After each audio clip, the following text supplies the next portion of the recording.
بسم اللہ الرحمن الرحیم۔ صحیح بخاری کتاب وحی کے بیان میں آپ صلی اللہ علیہ وسلم فرما رہے تھے کہ تمام اعمال کا دارومدار نیت پر ہے اور ہر عمل کا نتیجہ ہر انسان کو اس کی نیت کے مطابق ہی ملے گا۔ بس جس کی ہجرت ترک وطن دولت دنیا حاصل کرنے کے لیے ہو یا کسی عورت سے شادی کی غرض سے ہو، بس اس کی ہجرت انہی چیزوں کے لیے ہوگی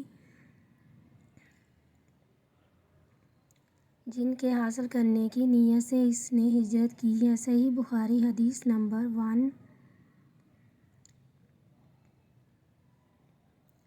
ایک شخص حارث بن ہشام نامی نے حضرت صلی اللہ علیہ وسلم سے سوال کیا تھا کہ حضور آپ پر وحی کیسے نازل ہوتی ہے؟ آپ صلی اللہ علیہ وسلم نے فرمایا کہ وحی نازل ہوتے وقت کبھی مجھ کو گھنٹی کی سی آواز محسوس ہوتی ہے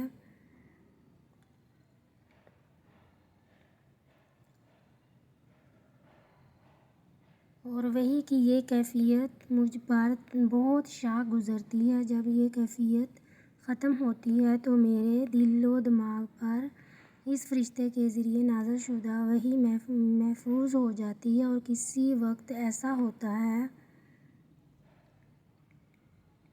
کہ فرشتہ بشکل انسان میرے پاس آتا ہے اور مجھ پر کلام کرتا ہے۔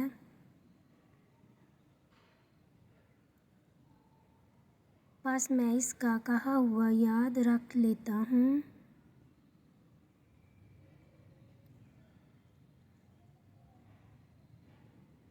حضرت عائشہ رضی اللہ عنہا کا بیان ہے کہ میں نے سخت کڑاکے کی سردی میں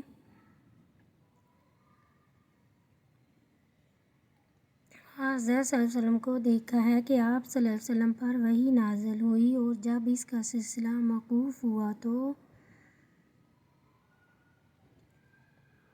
آپ صلی اللہ علیہ وسلم کی پیشانی پسینے سے شرابور ہوتی۔